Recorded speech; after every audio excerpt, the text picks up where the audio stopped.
Hello everyone, আসসালামু আলাইকুম। Welcome back to my new blog. চলে আসলাম আজকে রান্না বান্না নিয়ে। আর এই দেখুন আমার ছোট্ট সোনামণিটা এখানে বাথটাবে বসে বসে খেলছিল আর আমাকে দেখছিল আমি কি করছি। ওর পাশে বসে বসে আমি তরকারিগুলো কেটে নিচ্ছিলাম। আজকে রান্না করবো আমাদের ক্ষেতের কচু এবং ক্ষেতের লতি। আমার শাশুড়ি মা এগুলো তুলে নিয়ে আসছিল, এগুলো আমি বসে বসে করছিলাম সকাল সকাল।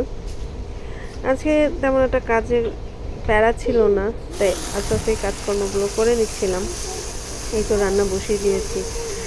এই তো কোরবানির পরে আজকে ফার্স্ট আমি মানে গরুর ছাড়া অন্য কিছু রান্না করছি। এতদিন গরুর মাংস, কলিজা, বট, যা যা এগুলো থাকে সেগুলো রান্না করেছিলাম। এই আজকে ফার্স্ট টাইম আমি মুরগি মাংস রান্না করছি, কারণ ফ্রিজে তেমন মাছ টাছ ছিল না, এমনিতেই তো বাজার হয়নি, এই জন্য এগুলো রান্না করে নিচ্ছিলাম।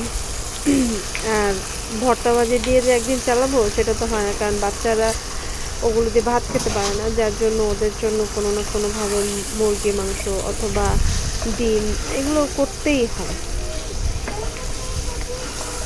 এদিকে আমি মুরগির মাংসটা চুলায় বসিয়েছি, অন্যদিকে অন্য একটা চুলায় আমি ডাল বসিয়েছি, আর অন্য একটা চুলায় আমি ডালের বাগার দিচ্ছিলাম।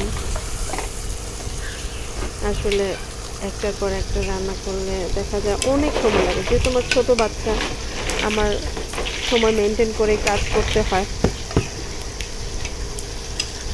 এই জন্য ওইভাবেই করছি।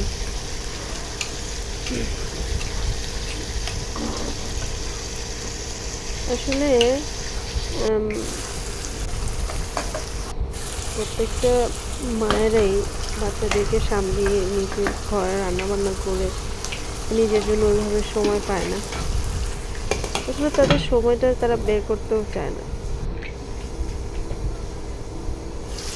আজকের মুরগি মাংসে আমি কোনো প্রকার আলু দিব না। বাজারে আলুর এত পরিমাণ দাম, যে জন্য আমি আলু খাওয়াটা একটু কমিয়ে দিয়েছি। আজকে শুধু মুরগি মাংসটা শুধুই রান্না করব। কালারটা বেশ সুন্দর হয়েছে মুরগির মাংস। আজকে আমি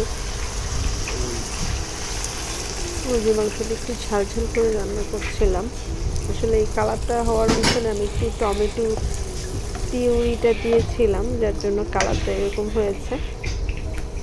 দেখতে কেমন হয়েছে অবশ্যই আপনার কমেন্টসে জানাবেন। আমি পরিমাণ মতো ঝোল দিয়ে দিলাম, যেহেতু বেশি একটু ঝোল রাখবো না, তাই অল্পই ঝোল দিয়ে দিয়েছি।